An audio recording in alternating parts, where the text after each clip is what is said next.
লোকসভা নির্বাচনের আগে দলের ইস্তেহার চূড়ান্ত করল কংগ্রেস। আপনাদের জানিয়ে রাখবো, কংগ্রেসের ওয়ার্কিং কমিটির বৈঠক, আর সেখানে ইস্তেহার প্রকাশ এবং যেখানে 5টি বিষয় মূলত স্থান পেয়েছে, অর্থাৎ 5টি ন্যায় তুলে ধরা হয়েছে এই ইস্তেহারে। এবং কংগ্রেসের যে ওয়ার্কিং কমিটির বৈঠক, যেখানে ইস্তেহার নিয়ে আলোচনা হয়েছে, ইস্তেহার নিয়ে চর্চা হয়েছে, কোন কোন বিষয়গুলোকে লোকসভা নির্বাচনের নিরিখে প্রাধান্য দেওয়া হবে ইস্তেহারে, সেই বিষয়ে কিন্তু দেখা হয়েছে। এবং যেখানে 5 ন্যায়, যুব ন্যায়, নারী ন্যায়, কিষাণ ন্যায়, শ্রমিক ন্যায়, অংশীদারির ন্যায়, সারা দেশ এক সুরে পরিবর্তন চাইছে, সোশ্যাল মিডিয়ায় পোস্ট কংগ্রেসের। লোকসভা নির্বাচনের নিরিখে দলের ইস্তেহার চূড়ান্ত করল কংগ্রেস।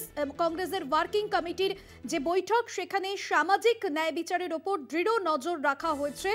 এবং এই বিষয়ে কিন্তু রাহুল গান্ধী তিনি ভারত জোড়ো যাত্রার সময় বেশ কিছু গুরুত্বপূর্ণ বক্তব্য রেখেছিলেন। এবং যেখানে 5টি বিষয় স্থান পেয়েছে, যুব ন্যায়, নারী ন্যায়, কিষাণ ন্যায়, শ্রমিক ন্যায়, অংশীদারি ন্যায়, সারা দেশ এক সুরে পরিবর্তন চাইছে, সোশ্যাল মিডিয়ায় পোস্ট কংগ্রেসের।